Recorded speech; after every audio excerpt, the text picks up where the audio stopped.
Hello guys, welcome to vlog. So last 2 days నుంచి మనం వ్లాగ్లో ఏం టాపిక్ అయితే మాట్లాడలేదు. సో ఈరోజు వ్లాగ్లో అయితే ఒక ఇంపార్టెంట్ టాపిక్ మాట్లాడాలి.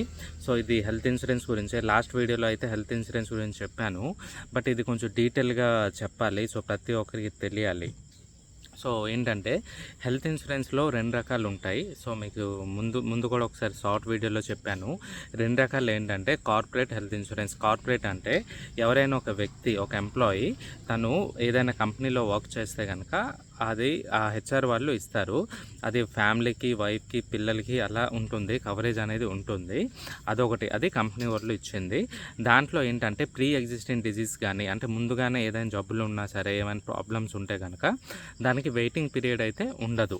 సో అది కార్పొరేట్ పాలసీ కాబట్టి. అదే రీటైల్ పాలసీ అయితే కనుక ఏదైనా మనం హెల్త్ ఇన్సూరెన్స్ తీసుకుంటే మనకు ఆల్రెడీ ఉన్న ప్రాబ్లమ్స్, అంటే ఏదైనా ఒక పీసీఓడి కానీ, లేదంటే షుగర్ కానీ, లేదంటే బీపీ కానీ ఏమైనా ఉంటే, అలాంటి ప్రాబ్లమ్స్ ఏమైనా ఉంటే కనుక అది కవర్ అవడానికి కొంత వెయిటింగ్ పీరియడ్ అయితే ఉంటుంది. ప్రీ ఎగ్జిస్టింగ్ డిజీజ్ ఏమైనా ఉంటే అది కవర్ అవడానికి ఇన్ని సంవత్సరాల తర్వాత అది మీకు కవర్ అవుతుంది అని అయితే వాళ్ళు చెప్తారు.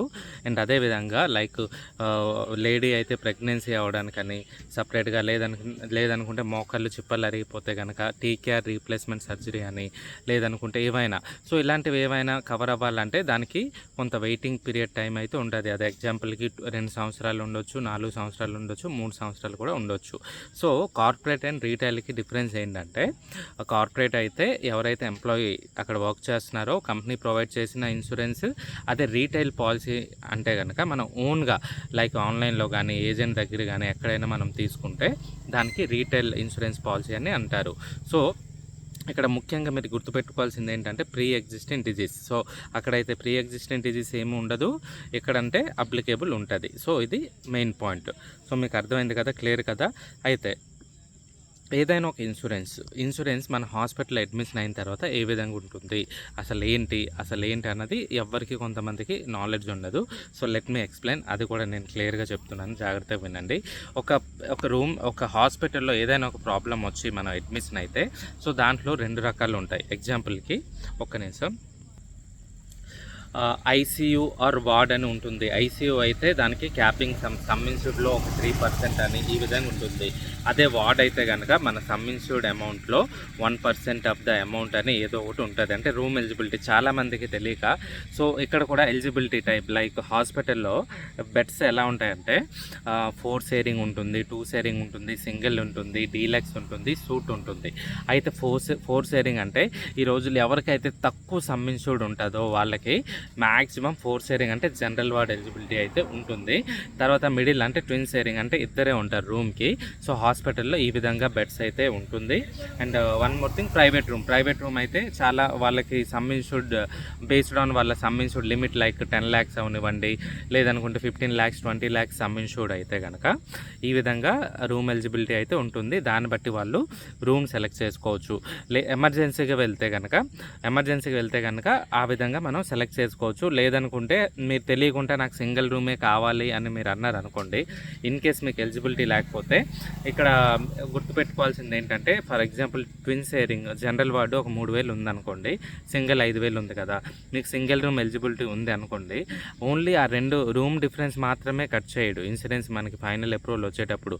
దాంతోపాటు మొత్తం బిల్ ఉంటుంది కదా, దానికి ప్రొపోర్షనేట్ ఛార్జెస్ అని డిడక్ట్ చేసేస్తాడు. అందుకనే మీరు పాలసీ ఉండేటప్పుడు మీ ఎలిజిబిలిటీ ఏంటి అని తెలుసుకొనే ఆ రూమ్ తీసుకోండి. లేదనుకుంటే డిఫరెన్స్ వచ్చినా సరే నేను పే చేసుకోగలను అని మీకు ఐడియా ఉంటేనే, మీరు క్యాపబుల్ అయితేనే హైయర్ సైడ్ రూమ్ తీసుకోవాలి. లేదనుకుంటే మీకు అది చాలా ఇబ్బంది అయితే అవుతాయి. సో ఇది నెంబర్ 1 పాయింట్. నెంబర్ 2 ఏంటంటే, ఎప్పుడైనా సరే నాన్ మెడికల్స్ అంటే హాస్పిటల్ క్లైమ్స్ సెటిల్మెంట్ టైంలో హాస్పిటల్ ట్రీట్మెంట్ మొత్తం అయిన తర్వాత ఏదైతే ఈ ప్రపోర్షనేట్ అంటే హైయర్ రూమ్ తీసుకున్నప్పుడు ఈ ప్రపోర్షనేట్ ఛార్జెస్ అయితే డిడక్ట్ చేస్తారని చెప్పాను కదా.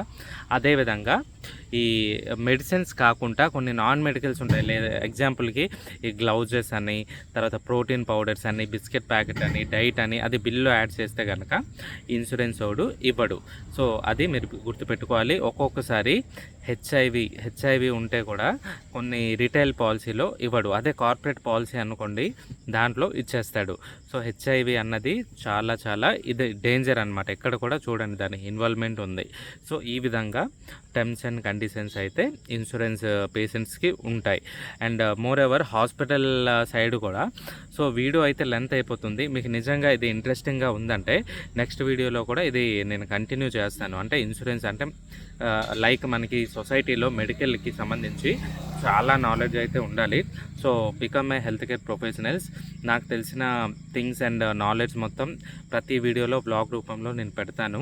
సో ఇది కంటిన్యూ కావాలి అంటే కనుక ఖచ్చితంగా కామెంట్ చేయండి. సో నెక్స్ట్ వీడియోలో ఇది కంటిన్యూ చేద్దాం.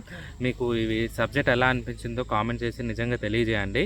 లేదనుకుంటే వేరే కంటెంట్ వేరే సబ్జెక్ట్ ఏమైనా నేను మాట్లాడతాను. ఎలా అనిపించిందో కామెంట్ ఖచ్చితంగా చేయండి. అలానే మన ఛానల్ని ఫాలో అవ్వండి. Thanks for watching. జై హింద్.